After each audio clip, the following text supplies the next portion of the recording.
টেটু আৰু মেডিকেলৰ বিষয়ে আজি আলোচনা কৰিম ঠিক আছে বহুতৰে মানে ধৰি লও কোৱেশ্চন আহি আছে যে টেটুৰ ওপৰত ভিডিঅ' বনাওক টেটু থাকিলে আমি এপ্লাই কৰিব পাৰিম নাই টেটু থাকিলে মেডিকেলত ৰিজেক্ট হ'ব নেকি বা ধৰি লও মেডিকেলত কি হয় অকমান মানে চৰ্চা কৰি দিওঁ ঠিক আছে মেডিকেলৰ ওপৰত নেক্সট ভিডিঅ' বনাম বাৰু তো এনে থুলমূল হিচাপত বৰ্তমান যিটো ইনষ্ট্ৰাকশ্যন দিয়া আছে তাৰ ওপৰত কথা পাতিম ঠিক আছে মই স্ক্ৰীনশ্বট লগাই দিম মেডিকেলত কি চাব আপোনালোকৰ ঠিক আছে তো ভিডিঅ'টো ষ্টাৰ্ট কৰিম ৰেডি 1 2 3 জয় হিন্দ তো আশা কৰোঁ সকলোৱে ভালে আছে আৰু টেটু বহুতৰে অঁকা থাকে আমাৰ পুলিচৰ আৰ্মি CRPF চবৰে বহুত মানুহৰ আপোনালোকে টেটু অঁকা দেখা পাইছে কিন্তু সিহঁতেও চাকৰি কৰি আছে ঠিক আছে এই টেটুটো যে আছে মই এটা কথা কওঁ যিবিলাক ধৰি লওক আৰ্মি CRPF পুলিচ বা ধৰি লওক তেনেকুৱা বিষয়াবিলাকৰ তেনেকুৱা বিভাগবিলাকৰ আপোনালোকে টেটু দেখিছে টেটুবিলাক চাব এটা কথা লক্ষ্য কৰিব কোনো আৰ্মি বা CRPF বা ধৰি লওক তেনেকুৱা ডিফেন্স ৰিলেটেড পাৰ্চনৰ আপোনালোকে দেখা নাপায় যে ৰাইট হেণ্ডত টেটু আছে ঠিক আছে ৰাইট হেণ্ডত টেটু নাকে কোনো বিকজ ৰাইট হেণ্ডেদি আমি চেলুট কৰোঁ আৰু ডাঙৰ অফিচাৰক আমি সন্মান দিওঁ আৰু সন্মান দিওঁতে যাতে আমাৰ কোনো বস্তু ধৰি লওক মানে ধৰি লওক নিগেটিভ বস্তু বা ধৰি লওক কোনো ধৰি লওক আঁকা তেনেকুৱা ছবি বা কিবা আমি যাতে তেখেতক নেদেখাওঁ তাৰ কাৰণে আমি ৰাইট হেণ্ডত নাওঁ আৰু এইটো মানে আঁকিব নিদিয়ে ঠিক আছে ৰাইট হেণ্ডেদি আমি যিগতিকে চেলুট কৰোঁ যিগতিকে সন্মুখৰ জনক সন্মান দিওঁ ঠিক তেনে ক্ষেত্ৰত মোৰ ধৰি লওক কিবা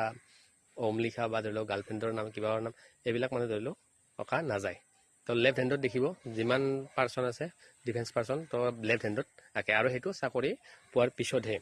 এতিয়া কথা হ'ল যে ধৰি লওক তোমালোকে এতিয়া এপ্লাই কৰিছাহে তো মেডিকেল হ'ব বাকী আছে ঠিক তেনে ক্ষেত্ৰত এতিয়া তোমালোকৰ তেওঁ চাই ৰাইট হেণ্ডতে হওক চাই লেফ্ট হেণ্ডতে হওক ঠিক আছে তো তেনে ক্ষেত্ৰত তোমালোকৰ যদি ধৰি লওক লেফ্ট হেণ্ডত থকা বুলি ধৰিছোঁ মই লেফ্ট হেণ্ডতে তোমালোকৰ টেটু আছে টেটুটোৰ এটা পৰিমাণ আছে ঠিক আছে আৰু সেই পৰিমাণটো ডক্টৰে জানিব সেইটো ময়ো নাজানো মানে ধৰি লওক তোমালোকৰ যদি বহু ডাঙৰ কৰি আছে ঠিক তেনে ক্ষেত্ৰত বহুতে ৰিজেক্ট হোৱাত দেখিছোঁ মই নিজে SSC আৰ্মি পুলিচ গোটেইকেইটা মই মেডিকেল কৰিছোঁ ঠিক আছে আৰু ঠিক তেনে ক্ষেত্ৰত যে তোমালোকৰ বহুত ডাঙৰ কৰি যদি আছে ঠিক তেনে ক্ষেত্ৰত ৰিজেক্ট হ'ব কিছুমান সৰু ধৰি লওক টেটু থাকে ষ্টাৰ অঁকা বা কিবা অঁকা ঠিক তেনে ক্ষেত্ৰত কিছুমান ৰিজেক্ট নহয় ঠিক তেনে ক্ষেত্ৰত তোমালোকে এইটো বস্তু মানে ধৰি লওক ভয় কৰি নাথাকিবা যে ধৰি লওক টেটু আছে মই ৰানিং কৰি কি লাভ হ'ব তো তুমি ৰানিঙত বেষ্ট পাৰফৰ্মেঞ্চ দিয়া মেডিকেলত যি হয় দেখা যাব ঠিক আছে তো টেটুটোৰ বিষয়ে তোমালোকে গম পালা বহুত ডাঙৰ কৰি যদি কোনোবা আছে কাৰণ কোনোবাৰ এনেকুৱাই থাকে ন যে ধৰি লওক ভিতৰত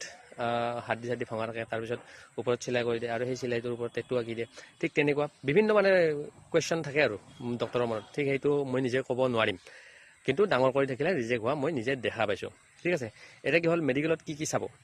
মই স্ক্ৰীনশ্বট লগাই দিছোঁ মেডিকেলত চাওক মেডিকেলত তোমালোকৰ অল বডি চাব